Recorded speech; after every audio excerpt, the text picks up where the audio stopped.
اولا ازيكم يا شباب عاملين ايه؟ فيديو النهارده هنحل كونتست اي سي بي سي. هقول لكم تعملوا ايه شويه قبل المسابقه وتتدربوا ازاي. بس ارجوك ما تنساش قبل كل ده شير ولايك وسبسكرايب وتوصل الفيديو ده لاكبر عدد ممكن من الناس عشان يستفيدوا اكبر استفاده، خاصه قبل الكونتست.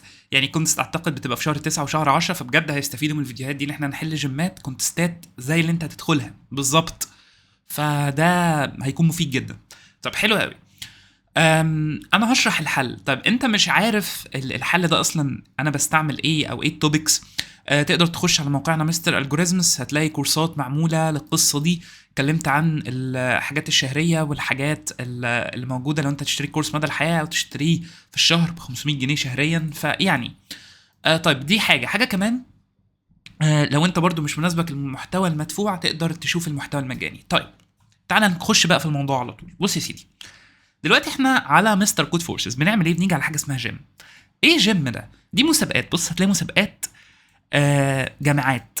طيب السي بي سي والاي سي بي سي هي المفروض بتبقى 3 نجوم، يعني بتبقى في حدود ال3 نجوم. ولكن في حاجات يعني زي مثلا اي سي بي سي 2019 كانت 4 نجوم. طب هتلاقي الناس اللي عامله كونتستات دي ريد، فكونتستات دي بتبقى صعبه فعلا، مش بتبقى حاجه سهله. في حاجات يعني مثلا احنا هنشوف دلوقتي استحاله تشوفها في انترفيو، ولكن بتبقى حلوه ان انت تترين ليه. يعني مثلا لو انت من سوريا تقدر تدور على اسم الجامعه بتاعتك، جامعه تشرين مثلا كانت موجوده هنا الكونتست بتاعتها.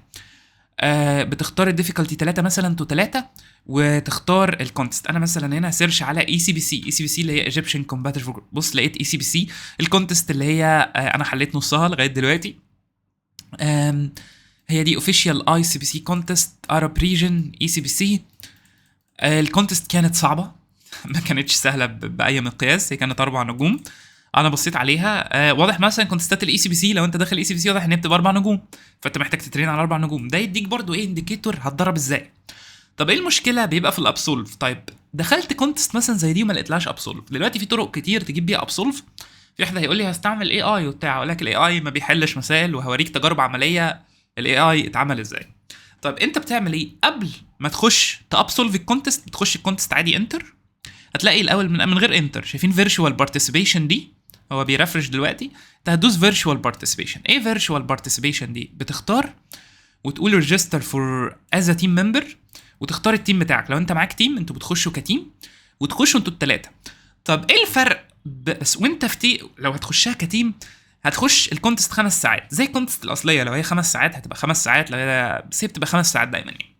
طب انت دخلت 5 ساعات، خش مع الفريق بتاعك وتبقوا على جهاز واحد، يعني تقابلوا كده في كوركينج سبيس في اي حته، اتقابلوا 3 4 ايام تقعدوا في الكونتست تعصروا دماغكم انتوا الثلاثه. طب بتعملوا ايه اول ما نخش الكونتست؟ بص يا سيدي، اول حاجه بنعملها في الكونتست بنقسمها. يعني مثلا دخلت كونتست زي دي، انا النت يعني هو بيشتغل فله وانا ما بسجلش، يجي وانا بسجل يقرر الانترنت انه يكون سيء. مثلا كونتست زي دي لقيتها لغايه الام مثلا 1 2 3 4 5 6 7 8 9 10 11 12 13. دي 13 يعني اول 2 ياخدوا 4 مسائل والاخير ياخد 5. بتعملوا ايه؟ ليه بنعمل الحركه دي؟ بندور على حاجه اسمها الايسز. هتقول لي نعم، ايه الايسز دي؟ الايسز دي اللي هي اسهل مسائل. هتلاقي مثلا في اس في الكونتست دي كان في 2 اس تحت، لو انت قسمتها هتلاقي في 2 اس تحت وفي اس فوق وفي اس في النص. انت اصلا لو جبت دول بسرعه دول ممكن يأهلوك. هتقول لي نعم، اقول لك لان الوقت بيفرق جدا. فانت لو جبت الاسس بسرعه دي حاجه جامده قوي. بعد كده بقى المسائل اللي هتتعمل بعد كده كلها اكسترا. فالوقت وان انت تجيبهم طبعا من اول مره، لان كل رونج انسر تقريبا يوازي 20 دقيقه تاخير، فده بيفرق معاك قوي. طيب احنا عملنا الكلام اللطيف اللذيذ ده، قسمنا نفسنا وابتدينا نحل الكونتست. هنعمل ايه؟ انا هبدا احل معاك. هقول لك الاول تحل ازاي، والمسائل الصعبه هقول لك تلاقي فين حلها. بس انا هحلهم ازاي؟ انا هحل مسائل سهله الاول، بعد كده هجيب كونستات تانية احل مسائل سهله، بعد كده هاجي يعني هتلاقيني 3 اسابيع عمال احل مسائل سهله، بعد كده 3 اسابيع هاخد نفس الكونتست بس احل بقى المسائل الصعبه. ليه؟ ده يكون اداني وقت ان انا اعمل لها ابسولف، لان بجد في مسائل حلوه يعني انا عجبتني. ثانيا بجد المسائل صعبه من ناحيه ايه؟ توبيك وفكره. يعني غالبا المساله بيبقى على جزئين. جزء يا انت مش لاقط الفكره او الفكره اعلى من مستواك، يا اما التوبيك نفسه صعب. الكونتست دي بالذات كانت ميكس ما بين الاثنين، في توبيك صعبه وفي مسائل صعبه اول ما تخش في الصعب يعني. طيب تعالوا الاول نشوف الايس. هنخش كده هنحل ازاي بترتيب الناس اللي حلاهم. المفروض هلقط ان انت لقطت الايس. طب اللي بيلقط الايس يكتب الحل على ورقه، دايما انتوا الثلاثه معاكم ورقه وقلم، يكتب الحل على ورقه. انا جبت الحل يا باشا، سيب لي الجهاز. ليه؟ مفيش غير جهاز واحد، عشان كده بقول لكم تقابلوا في كووركينج سبيس، اعمل محاكاه سيميوليشن كانك في الكونتست بالظبط. ده هيعمل ايه؟ هيخليك متوتر اقل جدا في الكونتست، هيخليك تعرف تتعامل ازاي مع الكونتست، وتعرف قوه وضعف التيم اللي معاك. ليه؟ هتلاقي مثلا واحد جاب مساله مثلا ماس صعبه قوي، هتلاقي واحد جاب مساله جريدي صعبه قوي، يبقى الواد ده شاطر في الجريدي، الواد ده شاطر مش عارف ايه. طب يبقى احنا مثلا جوه الكونتست لو لقيت حاجه جريدي مش عارف احلها، انت مثلا بتدور تحت ولقيت حاجه جريدي تسلمها لزميلك، وهكذا. لازم تنزلوا وتعملوا كوردينيشن مع بعض عشان تعرف تلقط الحاجات دي. لو انت لوحدك، لو انت حليت لوحدك او كل واحد على جهاز، فانا ممكن احنا الاثنين نسبمت في نفس الوقت. ده مش واقعي، ده ما بيحصلش جوه الكونتست الحقيقيه. انت عايز محاكاه للكونتست. كمان تخلي بالك من الفايلات، الكونتستات دي في فايلات، ازاي تسمن بفايلات بحاجه اسمها فري اوبن. لو انت بتستعمل سي بلس بلس، لو انت بتستعمل لغه تانية تشوف ازاي بقرا من الفايلات الانبوت، وهكذا. طيب بصوا يا جماعه، نبدا بقى الحل على طول. اول حاجه في درافت، ده اللي بنحل بيه. دي اول مساله اسمها بيبي ايهاب. الاسامي حلوه الصراحه. ان انت طبعا قرر يعلق دلوقتي ليه؟ عشان راجل مرزق. انا هفتح ده بيبي ايهاب. المساله بتقول لك ايه؟ بتقول لي شوف لي لو رقمين من الثلاثه متساويين. هتقول لي نعم، اقول لك والله. ايه التايم ليميت في تيست 1 ده؟ انا ما كنتش حاطط في فايلات. بصوا انا جيت عملتها، اوريكم شكل الفايلات، اوريكم الاكسبتد. هو تقريبا عشان في كونتست بعد شويه فالناس بتسبمت. ده الاكسبتد، حطيت الفري اوبن ريد انبوت فايل. ايه السطر ده؟ انت بتاخد فري اوبن وتحط كده وتحط stdn وتقفلها. ده معناه اقرا من الفايل اللي اسمه equal.n. ليه؟ انت اللي هو قايل لك حتى السبمشن بتاعك عباره عن فايلات، الانبوت جاي لك في فايل. يعني انت بتست عادي خالص. بعد ما التست السطر ده، فين السطر ده؟ ده اللي جاب تايم ليميت، هيجيب تايم ليميت عشان هو مش بيقرا من الفايل. انا عايز اقول لكم جبت رونجات كتير بسبب الحوار ده، لان انا كتير بنساه. ده الجزء بتاع الريد من الانبوت فايل. الريد من الانبوت فايل دي بتخليها كومنتد، تتست عادي خالص ومسالتك وتمام، وتحط التست كيس والدنيا حلوه. بعد كده تروح شايل الكومنت بتاعها وتصمت بيها. بس كده. طيب دي اول مساله، تتاكد لو رقمين متساويين. طلع يس، غير كده طلع نو، ولا اي حاجه، ولا اي اندهاش، ولا اي انبهار، حتى مش لونج. الارقام اخرهم من 1 ل 20. دي الايس اللي هي مساله سهله خلاص. انت لو جبتها بسرعه فانت زيك زي اللي جاب مساله صعبه. اتمنى هي نفس السكور اعتقد، لان هي بعدد المسائل. مفيش سكورات هنا، فانت صباح الفل. فانت لو اتعلمت تجيب المسائل السهله بقى بدري، دي اصلا سكيل لوحدها. فانت ممكن يبقى واحد حل 5 مسائل صعبين وانت زيك زيه عشان حل 5 مسائل سهلين بدري، فتمام. طيب حلنا دي، حلها 431 واحد، فدي الايس، دي سهله. بعد كده اللي بعدها على طول دي، اللي بعدها على طول ايه؟ بتقول لك official collecting string subsequences. ليه المساله دي سهله؟ هي مساله بروت فورس. انت لو قريتها القط لي الاي والزد في كل الاحتمالات، والان ب 777. الان ب 777 والتايم ليميت 1 سكند. 777 في 777 قول 1000 ب 1000، 10 اس 6.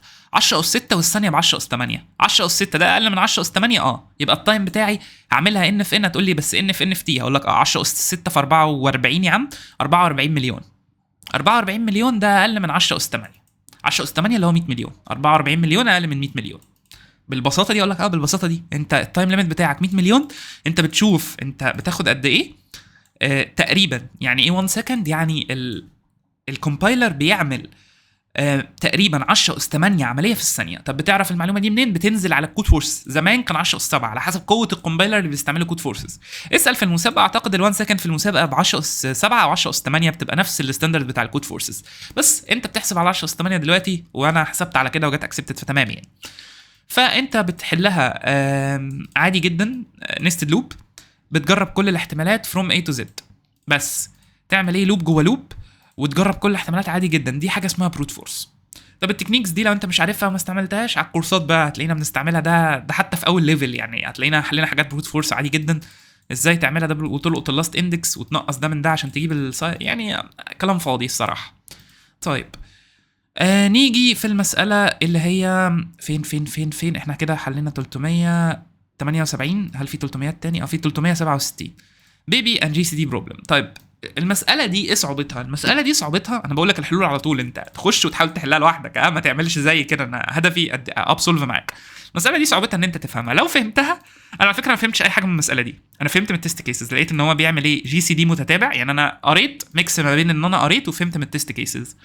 هو بيعمل GCD متتابع، بس في الاول لو هما متساويين بيطلع الرقم، غير كده بياخد الGCD بالتتابع. فاستعملت فانكشن جاهزه GCD وفي فانكشن جاهزه جي سي دي بتحط قبلها شرطتين اللي هي دي برضو، ان انت تبقى عارف الفانكشن جاهزه في اللغه بتفرق معاك. لو هما متساويين رجع لي ال، غير كده لو هما مش متساويين رجع لي 1، غير كده هات لي جي سي دي بتتابع. يعني ايه بتتابع؟ جي سي دي بتتابع اول حاجه بتبقى صفر وكل شويه تاخد الجي سي دي اللي بعده. بس كده بس كده. تقول لي طب دي مسائل سهله، اقول لك لا يا حبيبي انا قعدت فتره، لان المساله يا اما الامبلمنتيشن بتاعها سخيف، يعني دي الوحيده اللي سهله. المساله دي فين الامبلمنتيشن بتاعها مش سهل شويه او سهل، يعني لو انت بتعرف تمبلمنت. المساله دي سخيفه في ان انت تفهم هي مساله عايزه ايه، لكن بص على التست كيس. وبرضه وانت في الكونتست بتبص على الليدر بورد، شوف الناس اللي حلت اول مساله حلت ايه. يعني ممكن تكون مثلا عدى 10 دقائق من الوقت، بص على الليدر بورد، بيبقى فيه ليدر بورد ظاهره الستاندنج، بص على الستاندنج شوف الناس حلت قد ايه. طيب تعالى بقى، احنا حلينا دي كمان، تعالى نحل بعد كده 300. احنا في 300. تعالى بيبي ايهاب ويننج تشانس. وايننج يعني نباح، بدل وايننج بدل ويننج. هي حلوه التسميه. طيب بصوا انا حليت المساله دي، انا عملت تيست حلو قوي، انا حليت المساله دي بعد كده خليت الاي اي يحلها. عايز اقول لكم ان الاي اي اغبى مما يكون يا جماعه. يعني اللي مقتنع ان شات جي بي تي بيحل مسائل، انا دخلت قلت له الحل، خلي بالكم الفرق، انا ما قلتلوش اكتب لك. وجربت ديب سيك ثينكينج اللي هو R1 و R2 ده، جربتهم صدقوني ما بيحلوش مسائل. من اول مساله حللها 200 نفر مش عارف يحلها، وجربوا يعني مش مصدق يجرب. انا بقول لك ان لازم انا اللي احلها بنفسي. طب المساله دي فكرتها ايه؟ بصوا يا جماعه المساله دي حلوه بقى. المساله دي بتقول لك ايه؟ بتقول لك ان يا باشا انت عندك ارقام فين؟ اوكي انا كنت حللها ومسحتها، ماشي طيب مش مشكله. تعالى يا باشا المساله دي بتقول لك ان عندك ارقام 0 1 2 3 4 5 6 7 8 9 10 11 12 13 14 15. طبعا انا بجري معاك شويه في المسائل لان انا هدفي احل لك مسائل كتير في فيديو واحد، وفي نفس الوقت هدفي برضو مش عايز احرق لك فكره المساله، عايزك تفكر فيها. انا بديك هنتات كده انت عشان تفكر فيها وتجيبها لوحدك على الاقل. طيب بدل الارقام دي بمجموع الديجيتس. يعني ايه؟ يعني الارقام 0 1 2 3 4 5 6 7 8 9 هم ديجيت واحد اصلا. ديجيت يعني مجموع الارقام اللي هي ظاهره، فده مجموعهم بواحد، فهنا هيظهر لي واحد. واحد واحد مجموعهم باتنين، هنا هيظهر لي 3، هنا هيظهر لي 4، هنا هيظهر لي 5، هنا هيظهر لي 6. طب الكلام ده كلام لذيذ. طيب ايه الفكره؟ هو بيقول لك هات لي ال اي اس. ال اي اس ده ايه؟ ده اللي هو longest increasing subsequence. سوري بالظبط هو قال لك longest increasing subsequence، مظبوط. longest increasing subsequence ده اللي هو ايه؟ بص يا سيدي، longest increasing subsequence هي الناس اللي خدت الكورس الثالث ريكيرجن ودي بي هتكون عارفه ايه هو longest increasing subsequence. بس الفكره لما انا استبدل ده انا عايز الزياده، فانت هتلاقي اصلا ان اول 9 هيدوني زياده. يعني اول 9 الزياده هتظهر امتى؟ الزياده مش هتظهر غير في 1 و9. المعلومه دي هي التريك، خلي بالك. وبعد الواحد ليه؟ لان الواحد و9 كل دول ما لهمش لازمه، الواحد 9 بدلها ب10، فانا عايز سب سيكونس. يعني هنجلكت كل اللي في النص، سيب اللي في النص ده مش هاخده وهاخد ال10. كل اللي في النص ده ملوش لازمه مش هاخده معايا في السيكونس، هو سب سيكونس، فانا هاخد ده وممكن اسيب واخد ال10. طب بعد كده هتظهر 2 و9. طب امين، طب هتظهر 2 و9 ماشي. 2 و9 دي اللي هاخدها معايا بعد كده. 2 و9 مجموعهم بكام؟ ب12. سوري 2 و9 مجموعهم ب11 وهكذا. طب دي اول ملاحظه هتساعدني في حل المساله. ايه تاني ملاحظه؟ تاني ملاحظه ان ال10 هترجع لي 9 وال100 هترجع لي 18 وال1000 المفروض تلقط هترجع لي كام؟ زود على 18 9. بس يعني لو دخلت لك 10 هيديني 9، 100 هيديني 18، 1000 هيديني 27. طب الملاحظات دي انا قعدت فيها قد ايه؟ انا قعدت فيها كتير، انا قعدت بتاع تلت ساعه وعمال اكتب ورقه وقلم وبتاع لغايه ما لقطت. كتبت الارقام من 1 تقريبا ل50 على ما لقطت. فانت بتكتب وتحاول تلقط الباترن. طيب انت لقطت الباترن خلاص، المساله هتلاقي ان الباترن ده اعمل ايه عشان يطلع لي 9؟ عدد الديجيتس ماينس 1، عدد الديجيتس ماينس 1 في 9، عدد الديجيتس ماينس 1 في 9، ما دي عباره عن 2 في 9، دي عباره عن 3 في 9. ففي باترن، ففي رول. طيب ماشي، بس هل الرول ده ماشي على الكل؟ لا، احيانا الرول ده بيتضرب. طب بيتضرب امتى؟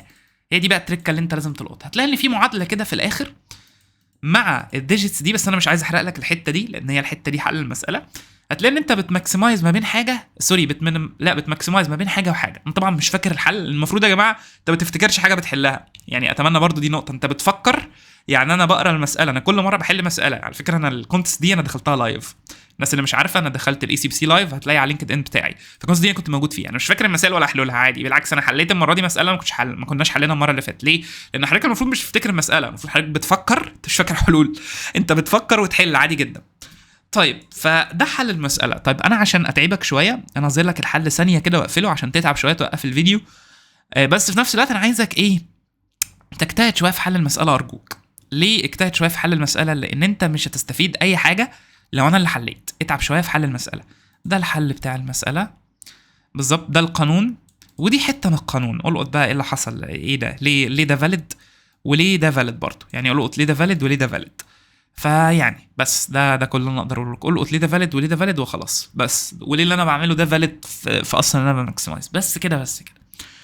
طيب ملحوظه، انت ممكن تستنتج حاجه تاني، معرفش ليه حل اوف 1 ولا لا، بس انا حليتها اوف ان. اوف ان اللي هو عدد الديجيتس، خلي بالكم عدد الديجيتس بتاعه الانبوت. هو بيقول لك رقم 10 اس كام، في حد هيقول لي مفيش رقم يفت، اقول لك انت هتدخل ده كسترنج يا فالح، انت مهتم بالديجيتس. 1 2 3 4 5 10 في 10 اس 5، انت هنا بتتكلم تقريبا يعني بتتكلم 10 اس 6 مليون ديجيت، يعني مش فارقه اوف ان. انت التايم بتاعك نفس تايم الانبوت، فطالما تقدر تاخد الانبوت تقدر تحل المساله خلاص. والتايم 1 سكند 10 اس 6 على 1 سكند اللي هو مليون على 100 مليون، فانت تمام اقل من الثانيه، فالمساله هتجيب اكسبتد. ده الاي اي لما حاول يحل المساله والاي اي فشل. حلو، وعلى فكره انا اديته الحل بتاعي، يعني انا اديته الحل بتاعي وقلت له حل على اساسه. فبجد يا جماعه اقتنع الاي اي بيحل. انا هوريكم حتى ايه اللي حصل لما انا جربت اي اي يحل لي مساله فروم سكراتش، وكانت مساله مش صعبه، يعني حليت حاجه اصعب. طيب ماشي، تعالوا بعد كده احنا حلينا ايه، حلينا مساله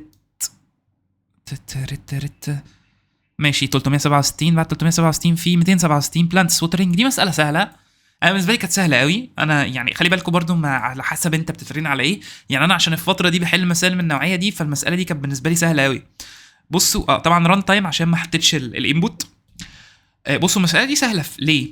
المساله دي هو بيقول لك انت عندك اتش اوف اي وجي اوف اي، وبيقول لك ان انت دي الاطوال الاساسيه، وفي كل فتره الاطوال دي بتزيد بمعدل ثابت. اوجد ثانيه معينه، يعني انت في كل ثانيه الطول ده، فبعد اول ثانيه الطول ده هيبقى 6، هيبقى 1 زائد 5، وده هيبقى 2 زائد 4، وده هيبقى 3 زائد 3، وده هيبقى 4 زائد 2، وده هيبقى 5 زائد 1. هي تتحل بكذا طريقه، بس انا بالنسبه لي كانت في طريقه تافهه قوي. انا هقارن بين الاتش اوف اي واللي بعدها، ثانيا هجيب الماكس تي. ايه الماكس تي ده؟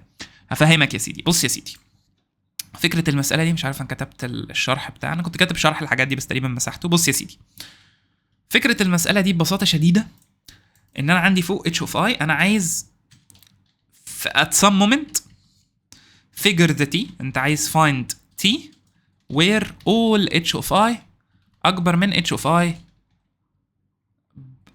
plus 1، لا h of i minus 1 اكبر من h of i minus 1 او h of i plus 1، او لو عايز تكتبها كده مش فارقه على فكره، يعني هتفرق بس في الطريقه، يعني في اللي انت هتكتبه في الرول بتاعك. بس انا عايز اوجد في اللحظه دي every h of i grow by g of i every second، يعني كل ثانيه انا بزيد بمعدل g of i اللي تحت دي. فانت لو جيت هتلاقي انت بعد وانت عايز تطلع، عايز توجد التي لما هو يكون sorted، find t اللي هو sorted، يعني يقول h of i plus 1 اكبر من h of i اللي هو sorted مترتب، وهو قايل لك اكبر من اقل من، خلي بالك اكبر من او يساوي ولا اكبر من بس عشان تفرق. will be sorted in non-decreasing order according to height. لا non-decreasing order يعني اكبر من او يساوي كمان. فانت عايز تلاقي الحته دي، تمام؟ هو قال لك non-decreasing.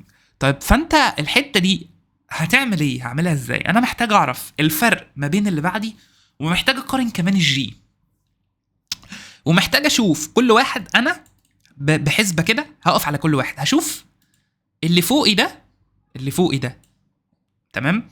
وممكن ما تبداش من هنا، ممكن تبدا من هنا. ده هيبقى امتى اكبر من اللي قبله، وده هيبقى امتى اكبر من اللي قبله، وده هيبقى امتى اكبر من اللي قبله، وماكسمايز. ليه؟ لان انا مثلا لقيت ان ده هيبقى اكبر من اللي قبله في ثانيه صفر، وده هيبقى اكبر من اللي قبله في ثانيه صفر، وده هيبقى اكبر من اللي قبله في ثانيه واحد، يبقى ده معناه ان كلهم هيبقوا اكبر من اللي قبلهم في ثانيه واحد. طيب الكلام ده لو عدينا كيس السالب واحد، امتى اعرف ان في سالب واحد؟ امتى يبقى في كيس سالب واحد؟ فكر فيها كده. يبقى في كيس سالب واحد لو في element ملهوش ثانيه معينه يبقى اكبر من اللي قبله خالص.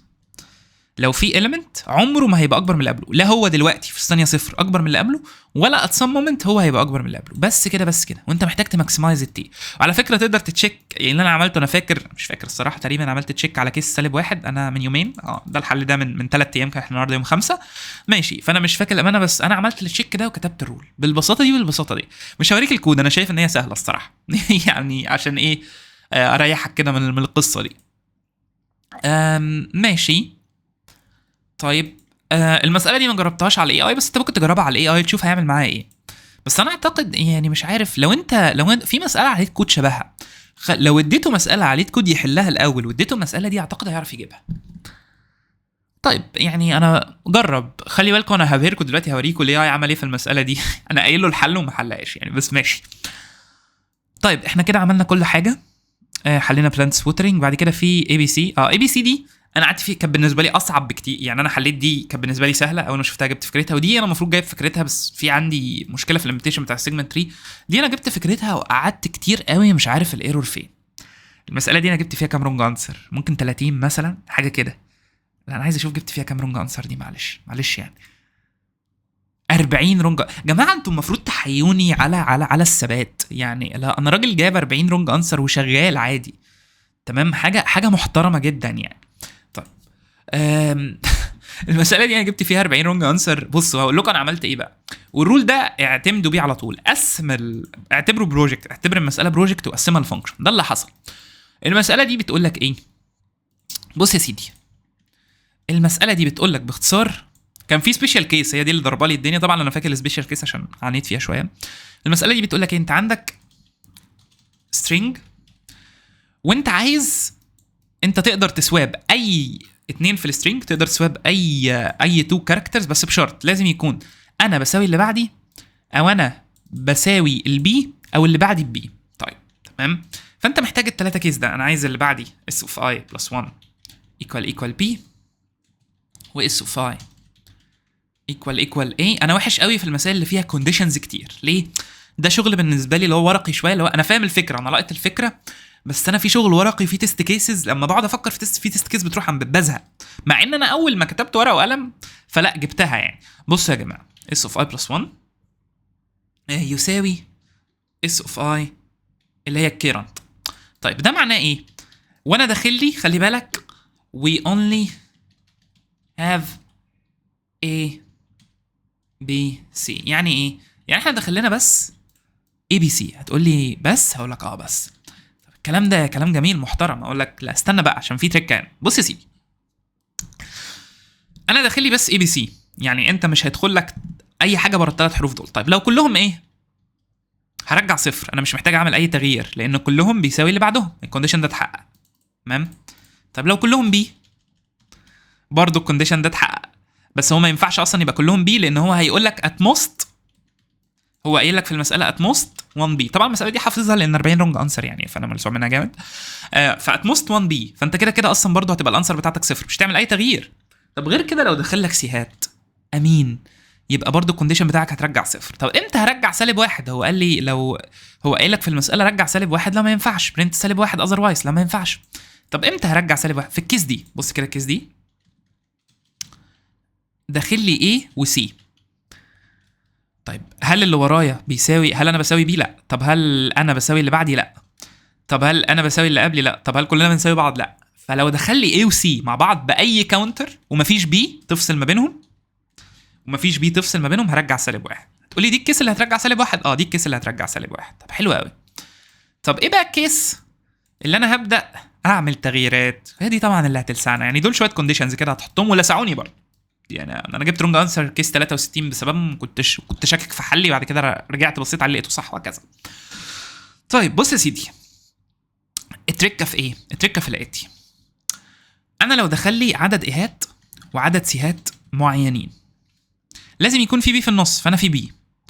طيب انا عايز اعمل ايه هنا بقى؟ تريك. انا كنت بفكر بشكل، انا عايز احسب اقل عدد من السوابس.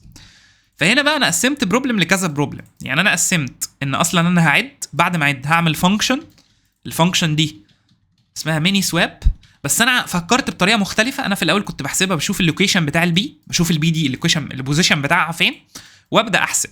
طب انا عايز احول الاري ده، ايه الشكل الفاليد اصلا؟ ايه الاشكال الفاليد اللي تديني الكونديشنز اللي فوق؟ الاشكال الفاليد يا اما يبقى A B B C C كده مثلا، او C C B A A. طبعا ما فيش غير بي واحده، بس حتى لو كان في كذا بي هو هيبقى ده نفس الشكل الفاليد. يعني انت لازم تحط الايهات في الاول، وتحط سيات في الاول، وتحط البي في الاول. فانا عملت ايه؟ عملت فانكشن تعمل لي التو الاشكال دي. فانكشن كرييت. الكرييت دي بتاخد ايه؟ بتاخد الكاونتر والكاركتر، تاخد 3 كاونترز و3 كاركتر، وبحط طبعا مره بكريت بالشكل ده، بكريته في سترينج وبرجع السترينج ده، ومره بكريت في الشكل ده، برجع سترينجين، مره اس 1 بالشكل ده ومره اس 2، على حسب ايه عدد الايهات وعدد البيهات وعدد السيات. انا استعملت كاونترز عشان اتشيك على الحالات دي. تقدر تتشيكها بكاونترز لو عندك A و C بس ومفيش كاونتر للبي يرجع -1. غير كده لو عندك A بس، لو عندك B بس، لو عندك C بس، لو عندك A و B و C هنا بقى تبدا تعد. لو الثلاثه موجودين هبدا اعد، هبدا اشوف المني. طيب الفكره السوابس هتتعمل ايه؟ انا هعمل فانكشن اسمها ميني سوابس، بتاخد 2 سترينجز. ال2 سترينجز بتوعي هم S1 S2. طب ال2 سترينجز اللطاف اللزاز الجمال العظماء دول ايه فكرتهم؟ يعني انا هقارن ازاي؟ بص يا سيدي، انت هتشوف عم الحاج ببساطه شديده، هتشوف ايه؟ هتشوف لو ايه، لو S of I S1 of I لا يساوي S2 of I. تقول لي ده كلام محترم جدا. اقول لك لا استنى، الكلام ده هيجيب لك رونج انسر لو انت عديته. بس ليه؟ هتلاقيه حسب مرتين. ليه حسب مرتين؟ لان المفروض في سواب واحده، بس السواب هتتقسم عددها على الاثنين. السوابس هتتقسم عددها على الاثنين. ليه السوابس بيتقسم عددها على الاثنين؟ لان تعالى اعملها كده بالحسبه دي. لو انا قلت لك A B C او مثلا A C B، وانا عندي الشرط اللي انا عايز اوصل له A B C مثلا، او انا بقارن بين A B C وبقارن بين C B A، بشوف انهي الاسرع. هو لما يجي يبص هيقارن بالاثنين، بين A B C و A C B مثلا، هيلاقي السي مكان البي والبي مكان السي، في حين ان دول سوابه واحده بس هو هيعدها مرتين. فالانسر بتاعتك هتبقى عدد السوابس على الاثنين. حلو جدا الكلام ده اللي انا توصلت له. الكلام ده جاب لي رونج انسر كيس 12 وبعد كده كيس 24 لما ظبطت الميني سوابس فانكشن بتاعتي. ليه؟ في سبيشال كيس. في سبيشال كيس في حاله معينه، لو البي دي في بوزيشن معين هتزود سواب. مش هحرقها لك لان المساله كلها في السبيشال كيس دي، بس في حاله معينه انت هتاخد السواب دي. طيب انا عملت ايه؟ انا عملت ماب. الماب دي فيها بيرز، لان الكيس دي لازم يكون في حاجات معينه ورا بعض. اي بي مثلا تظهر، بي سي تظهر، هي الكيس الواحده دي وهتزود. الكيس دي هتبقى ميني ما بين الاثنين. طيب انا هحرق لك الكود بس في الحته دي شويه عشان انا عارف ان هي ممكن تكون صعبه عليك، وانا اعتقد الوحيد اللي كنت شارحبل الحته دي. بص وقف الفيديو وابقى شوف ليه دي فاليد. انا عايزك تفتح ورقه وقلم، اتعب فيها شويه، حاول تجيبها لوحدك الاول، ما عرفتش تجيبها حاول تشوف ليه ده فاليد.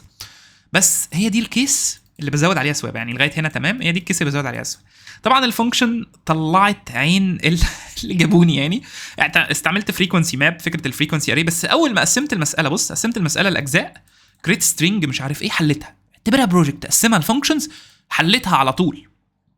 وحتى في مسائل صعبه جبت افكارها، بس دي الامبلمنتيشن بتاع السيجمنت تري انا استكبرت وما رضيتش اراجعه، واستعملت الاي اي مع اني جايب الفكره بس ما جبتهاش. بس هقول لكم المساله دي. طيب دي مساله جي، والمسائل على فكره مش سهله. كل مساله يا اما فيها سبيشال كيس يا اما الامبلمنتيشن بتاعها سخيف. انا جايب فيها 40 رونج انسر المساله. طب مساله عناني ان ذا ارمي، مساله عناني ان ذا ارمي بالنسبه لي انا كنت جايب فكرتها، بس للامانه انا كنت عايز استعمل اي اي لكذا سبب. واحد، لان انا ما كنتش حابب اكتب الجيومتري فانكشن بايدي، كنت خايف اكتبها غلط، وهي جيومتري قوي. اناني ان ذا ارمي دي بتقول لك ايه؟ بتقول لك انت عندك 3 عصيان، ال3 عصيان دول بتوع تراينجل. طب ال3 عصيان دول عندهم كي. ايه الكي بقى اللذيذ العظيم الجميل ده؟ الكي ده انا اقدر ازوده في اي واحد من ال3 عصيان دول بحيث ان هو يكون لي فاليد تراينجل. هتقول لي جميل، بس كده اقول لك لا، هو بس مش عايز فاليد تراينجل، هو عايز فاليد تراينجل باعلى مساحه، وانت من حقك تزود الاثنين دي، او اي من 0 لكي، من حقك تزود من 0 لكي في اي رقم من الارقام دي. فالمساله هتتحول عندنا بالظبط، هتحول عندنا جيومتري. انا عندي اي بي سي من 0 لكي وعايز اوصل للماكس اريا. طب اصلا الفاليد ازاي اعرف ان في ان اسمه ايه ده، ان التراينجل بتاعي فاليد؟ بصوا عشان افاليديت التراينجل عشان اعرف التراينجل ده فاليد ولا لا هتعمل فانكشن اسمها فاليد، برضه انا قسمتها الفانكشن، بس للامانه رحت في الاخر كتبت يعني في حاجه في ايدي كده كتبتها مش هحرق لك هي بس هوريك الكود. بس خليت الاي اي يكتب لي الصراحه الفاليد واللي اسمه ايه ده بعد ما اديته المعلومات، وبرضه طلع حاجات غلط. فبجد الاي اي مش ريليتد، كمان حسيته بيقتل المخ قوي، فما تستعملوش في حل المسائل. انا كنت عايز استعمله عشان الخص وقت واحل لكم اكتر، بس لقيت بالعكس هو مضر اكتر ما هو مفيد، خاصه في حته حل المسائل. انت عامل زي اللي بتشيل حديد فجبت ونش يشيلك حديد، وده قمه الغباء. وهو مش ونش يا ريت ونش، انت جبت عصايه تشيل بدل ايدك. فانا مش مقتنع ان هو ما بيحلش الجيمات خالص كويس. ممكن تجربه يعني، عندك الكونتست خدها وجرب شوف الاي اي هيعمل ايه. عبثي. طب بصوا يا جماعه، فاليد اعرف منين اصلا ترينجل فاليد؟ اف ايه لو مجموع كل تو سايدز اكبر من الثالث على ما اذكر يعني. هاو تو فاليديت اف ترينجل هتلاقيني مسيرش عليه. هاو تو فاليديت اف 3 sides make a triangle. طيب بص يا سيدي هتعمل ايه؟ the sum of the lenses of اي اتنين سايد بالظبط، كل اتنين لازم يكون اكبر من التاني. يعني a plus b لازم يكون اكبر من c. مره هتحط لي السي في الاخر، ومره هتحط لي الاي في الاخر، ومره هتحط لي البي في الاخر، والاثنين التانيين a plus c. دي طريقه عشان يعني تسهل عليك، وانت دايما فكر في اللي هو في الاخر هيتحط a وb plus c. بس كده لو هما الاثنين and طبعا ده and ده يبقى ده valid triangle اصلا. ده كده ليه valid؟ لان احنا هنجرب نزود من 0 ل k، فلازم واحنا بنزود نوصل للحته دي. عايزه ماكس اريا. من اول ماكس اريا وانت هتجرب تزود 0 وايه وفي ماكس، انت شامم ريحه سيرش. يعني انا غالبا محتاجه سيرش على الكي اللي توصل للماكس اريا دي. طب الاريا اصلا بتحسب ازاي بتاعه التراينجل؟ تعالوا الاول نعرف اصلا الاريا بتتحسب ازاي. ما انا عشان اجيب الماكس اريا لازم اعرف الاريا بتتحسب ازاي. الاريا بتتحسب كالاتي، في معادلتين. اول معادله نص القاعده في الارتفاع، نص في اتش القاعده اللي هي بيز، نص في بيز في هايت، دي قاعده. ولكن في حاجه جنرال، لان دي عشان تعملها لازم يبقى رايت تراينجل، يا اما هتجيب انت القاعده. ففي حاجه اسهل. ايه الحاجه الاسهل دي؟ بتحسب حاجه اسمها اس دي عباره عن a plus b plus c على الاثنين. تقول لي ايه ده؟ هقول لك الاس ده اللي هو مجموع الثلاثه على الاثنين. مش فاكر دي حاجه كانت ليها علاقه بالدايره على ما اذكر او حاجه كده. فانت حسبت الرقم ده على الاثنين وبتحسب معادله كامله سكوير روت. لو انت رسمت بقى الاشكال بتاعت الجيومتري في كورس الجيومتري هتلاقيني براجع معاك الكلام ده. انت شوف المشكله ان انت في الكونتست يعني حتى لو معاك ريفرنس ما اعتقدش هيبقى معاك ريفرنس دي، ما اعتقدش يعني. دي لازم تكون عارفها، انا ما كنتش عارفها، انا سرشت على النت. ف يعني ربنا معاك بقى. فعشان كده وانا ما شفتش، حتى لو انا دخلت حتى على ليت كود 150 انترفيو بروبلم،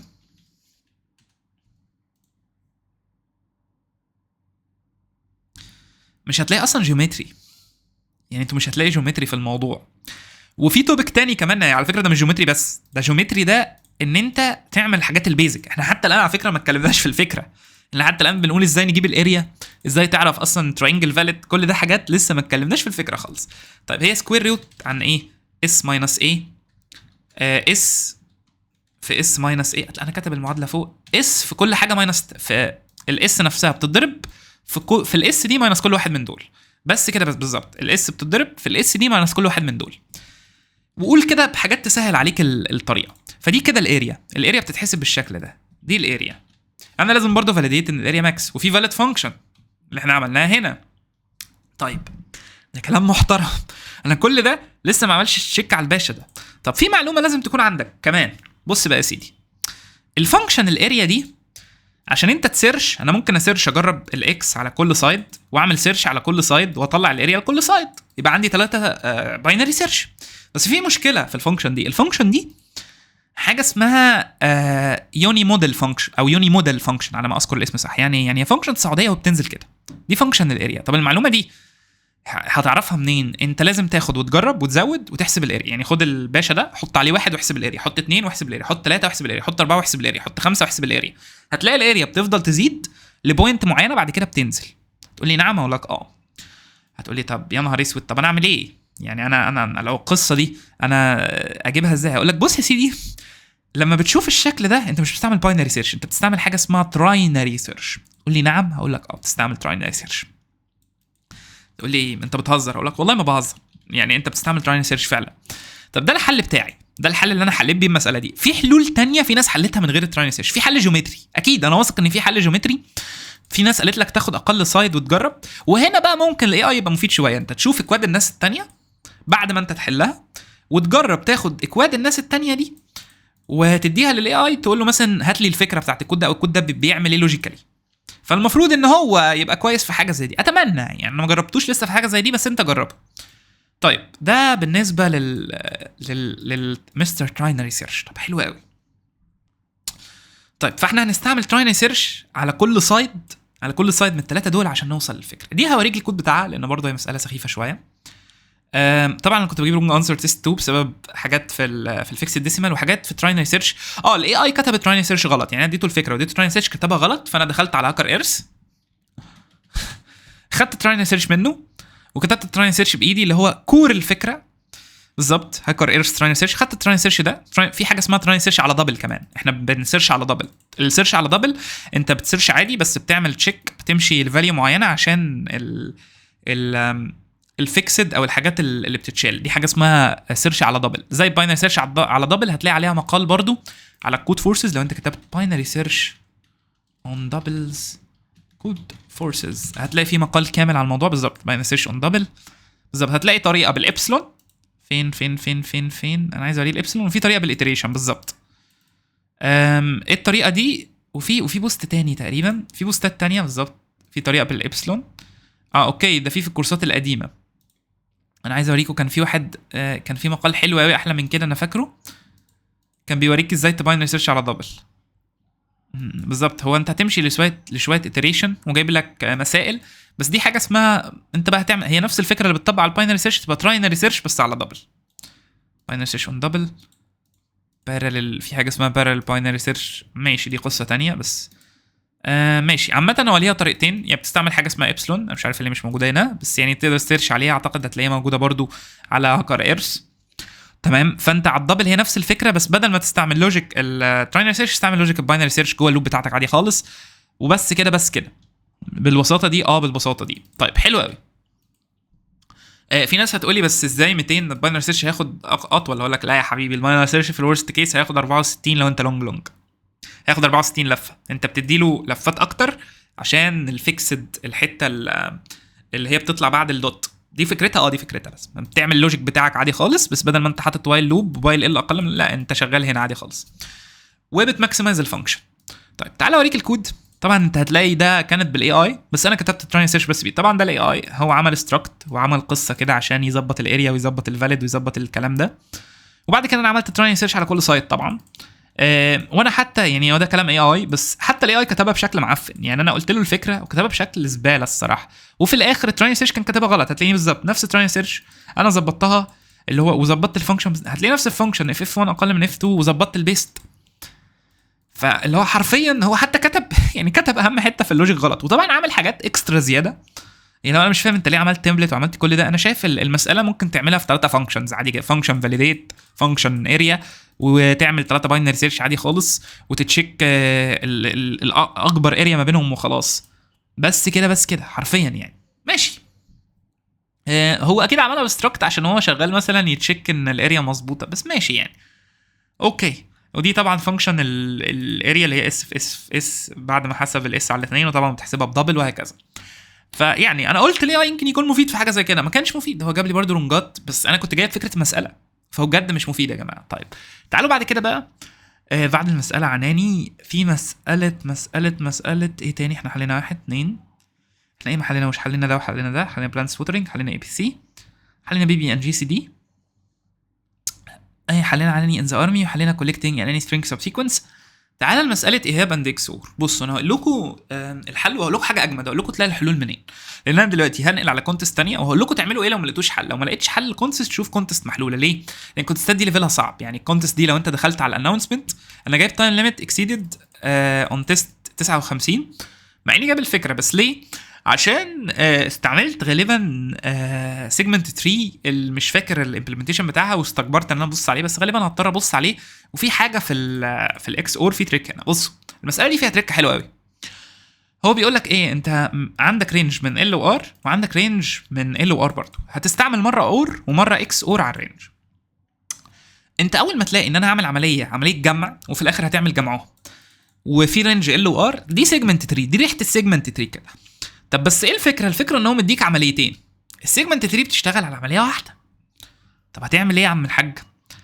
ايه هتعمل تو سيجمنت تري؟ لا، انت محتاج تلاقي ريليشن ما بين العمليه دي والعمليه دي. محتاج تلاقي حاجه تبص على البيتس. اقول لك تعمل ايه بقى؟ اعمل البيتس وبص على الريليشن. اول ما طلعت الريليشن هتعمل السيجمنت تري. طب انا ليه بجيب تايم ليميت؟ عشان انا مكسل الصراحه اخش اكتب السيجمنت تري بشكل محترم، فغالبا كتبتها من غير الليزي بروباجيشن. في حاجه اسمها ليزي بروباجيشن في السيجمنت تري. سيجمنت تري انا بصيتش عليها فعلا، هاكر ايرث، فهضطر اخش اكتبها. بص يعني حتى الامبلمنتيشن صعب، يعني انت حتى لو جايب الفكره ممكن تجيب رونج انسر او تايم ليميت. هتحتاج تظبط بالظبط. هظبطها بعد ما اعمل لها بيلد. هتلاقي في حاجه اسمها ليزي بروباجيشن. فين الليزي بروباجيشن يا مستر؟ سيجمنت تري ويز ليزي بروباجيشن. المفروض ان في حاجه اسمها ليزي بروباجيشن اللي هي بتخليها اسرع شويه. سيجمنت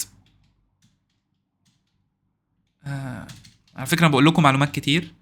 with lazy propagation بالظبط هو ده. بس هي المفروض موجوده برضو، انا فاكر شفتها على هاكر ايرث بالظبط. ده موجوده في مقال. انا بحب هاكر ايرث يعني، فانت المفروض تكتبها بالليزي بروباجيشن عشان تبقى اسهل. فانا المفروض اخش اقرا كل ده، فانا كسلت الصراحه. وهكتب كل ده اللي هكتبه قبل ما الاقي الريليشن اصلا ما بين القصه دي. طيب المساله اللي بعد كده صعبه، يعني انت من اول المساله دي مش حللها غير 140 واحد ومسائل صعبه. طيب ليفل الكونتست دي ايه؟ ليفل الكونتست دي بتعرفه من الانونسمنت. انت بتشوف الناس في الانونسمنت قايله ايه من الكونتست، لان مفيش ريتنجز قوي. فانت هتلاقي في ناس سائله من 5 سنين بس الاسئله دي فاليد. هل هي سيوتبل فور ماسترز؟ يس. يعني ايه؟ يعني لو واحد ريد ينفع يخشها، فهي كونتست مش سهله يا جماعه. فيعني تحيه لتريبل مخده هو اللي حط الكونتست، واسامه. الكونتست دي طبعا من الاي سي بي سي. تحيه لكل الناس دي كانوا عاملين كونتست حلوه. بالنسبه لي كانت كونتست صعبه مش سهله. يمكن بس تعليق ان انا في حاجات كنتش فاهمها، يمكن ليفلي اقل عادي، ما عنديش مشكله الصراحه. انا هدفي يخليك انت تحل المساله وتعمل ايه لو عطلت. طيب في سؤال، في ناس بقى حاطه السوليوشن، في راجل ده حاطط السوليوشنز هنا، ما تبصش عليها لو سمحت. يعني في ناس طبعا الناس شاكراه كلهم هتلاقي حاطط سوليوشنز المسائل الصعبه، فانت المسائل هتلاقي حلولها هنا. طب قبل ما تخش وهتلاقي في ناس متناقشه في الحلول هنا. فالحاجات دي لو تعبت او مش عارف تحل خش. انا ليه عايزك تتعب كده قوي في حل المساله؟ ليه؟ لان هو ده بجد اللي بيطور ليفل. طب المسائل، هل المسائل دي بقى ده السؤال ممكن تيجي في انترفيو؟ صعبه قوي. يعني انا بقول لكم انا دخلت عليه كود، انا حتى حتى مسائل امبلمنتيشن، يمكن مسائل امبلمنتيشن كم مساله في الاول، ممكن 3 مسائل من الكونتست دي ممكن يجوا في انترفيو ومش هيبقوا حتى كده، يعني هيبقوا جاي لك دايركت. حتى طريقه فهمك للمساله هتبقى اسهل من كده. فالمسائل صعبه، يعني صعبه قوي الصراحه انا شايف. بس ده طبيعي لان ده كونتست اي سي بي سي على مستوى مصر، وانت عايز تتاهل الاي سي بي سي، والاي سي بي سي اصعب. ولكن اعتقد حتى الاي سي بي سي، هل الاي سي بي سي هتبقى في اعتقد ليفلها برضه 4، فالاربعه ده من الواضح ان هو ستاندرد على المستوى المصري. من اول بقى الاي سي بي سي 5. انت لو اتقنت، وعلى فكره خلي بالك انت لوحدك في الليفل اللي هو حتى ليفل الانترفيو انت ممكن تحل 7 8 من 14 برضه، عشان في ناس بتستقل في ليفل الانترفيو. الفرق بس بين ده وليفل الانترفيو ان طريقه عرض المساله مختلف، وانت محتاج تكون صبور شويه. مسائل الانترفيو بتبقى دايركت واضحه، انت مجهودك كله بيتحط في الحل. هنا لا، مجهودك بيتحط في الحل والتوبيك، وان انت تفهم المساله، ان انت فاليديت تيست كيسز. هو مش بيديك تيست كيسز مثلا، حتى مسائل الانترفيو لو في تيست كيسز صعبه هو بيديك الكورنر كيسز. هنا هو مش عامل معاك كده، انت بتعمل كل حاجه. فده الميكس ده وتوتر الوقت. فيعني لكن انا قلت لك حتى الكونتست لو انت ما عرفتش تحلها تلاقي الحلول هتلاقيها في الانونسمنت تحت. طب في سؤال بقى، انا بحل جيمات ما لقيتش يا عم حل لمساله معينه، وانت بتخش اي كونتست حاول تخش الحاجات الجديده الاول. اعتقد بيبقى ليهم توتوريالز. ايوه حاول تخش الاول الحاجات اللي ليها توتوريالز نفس الليفل. بس طبعا ما تخش حاجه بالصيني يعني، بس خش الحاجات اللي ليها توتوريال بنفس الليفل. دي هانان وهان ومش بالظبط دي حاجه. بص على التوتوريال، هات التوتوريال بالصيني. التوتوريال بالصيني اوت، او ممكن لو انت يعني ممكن تاخده دلوقتي توديه لشات جي بي تي. يعني في دلوقتي حاجات تساعد، تقول له ترجم لي يا باشا الباشا ده مثلا. خش على المكسيكو شوف التوتوريال بايه، وانت بتحل الاول قبل ما تخش شوف كونتست ليها توتوريالز الاول كويسه. ليه؟ لان انت بعد كده بعد ما تخشها مع اصحابك لو ما عرفتش تابسولف انت مش هتستفيد. انت هدف مهم قوي ان انت تابسولف. يعني في كونتستات اهو معمول لها ابسولف، بس الابسولف بتاعها بالصيني. تعالوا نشوف مثلا كونتست مثلا حاجه ايه، جامعه روسيا مثلا. اعتقد في جامعات في روسيا. لو جينا هنا فين رشا. اعتقد في حاجات في روسيا. يعني خش بقى على البلاد، عمان مش عارف ايه. شوف الاول الدول العربيه برضو دولتك. لو انت شوف دوله ايه وهات الكونتستات بتاعتك. هتتعب شويه في الابسولف. فاحنا بنعمل ايه؟ احنا عاملين حاجه حلوه قوي، عاملين كوميونتي على التليجرام. يا جماعه التليجرام موجود، يعني الناس لو دخلت على القناه مستر الجوريزمس على اليوتيوب، خش على الكوميونتي. في ناس دلوقتي اللي بتترين للاي سي بي سي والاي سي بي سي، كل اللي هتعمله هتيجي على القناه من هنا، هتلاقي اللينكات. خش على جروب التليجرام، في ناس بتحل، وفي ناس بتحل مسائل اصعب من اللي انا بحلها عادي جدا. ليه؟ لان هو بيترين دلوقتي وهو دماغه شغاله في الحل. في ناس انا بديها هنتات، وفي حد بيقول لي انت ايه، انت ازاي بتحل مساله بسرعه؟ قلت له انا المساله اللي انا اديتك الهنت دي ما اعرفش احلها، بس انا عارف يعني ايه مساله زي دي، مثلا زي بتاعه ال اسمه ايه ده يا ربي، الجيومتري. انا عارف ان الفانكشن دي تراينري سيرش، دي اكسبيرينس. لكن ممكن انا مثلا لو انا بعيد عن الكود ما اعرفش اكتب التراينري سيرش، مش هقدر فاليديت، مش هعرف اربط الكود ببعضه. فانا ممكن انا هوجهك للحته الصح، بس انت محتاج تبذل مجهود شويه لو انت عايز تقلل المسابقات، وده طبيعي لان ده ليفل اعلى من الانترفيو. دور على حاجات ليها توتوريالز الاول. فشوف الكونتستات الاول ليها توتوريالز، بعد كده اعتقد الحاجات، هل الحاجات اللي هي ليتست هيبقى ليها توتوريال؟ المفروض الحاجات الليتست يكون ليها توتوريال. الله، عيب يعني، عيب الحاجات الليتست ملهاش توتوريال. فطب ايه ممكن يكون ليه توتوريال؟ انا فاكر ان انا شفت كونتستات ليها توتوريال، انا متاكد. المهم انت اتعب شويه في التدوير، دور على حاجات ليها توتوريالز الاول، عشان لو انت تعبت تبص على التوتوريال او الانونسمنت. شوف الانونسمنت وكومنتات الناس، يعني هي دي ليها توتوريال ولا الانونسمنت ما تخشهاش. بس الجيمات بتطورك قوي، يعني دي توتوريال ليها توتوريال. واضح ان الحاجات الصينيه ليها توتوريال. خد البتاع وترجمه، يعني لو ده في ستيتمنت بالانجلش، في توتوريال بالصيني، ماشي، الستيتمنت موجود بالانجلش، على الاقل ممكن تخش تاخد التوتوريال وتترجمه. شوف الحاجات الصينيه دي والحاجات اللي مش عارف ده صيني ولا ياباني اصلا، بس تمام. خش على الكونتستات دي، شوف الدول اللي بتبقى حاطه، يعني مش عارف هل ممكن في حاجه جامعه مثلا MIT، مش عارف جامعه ايه.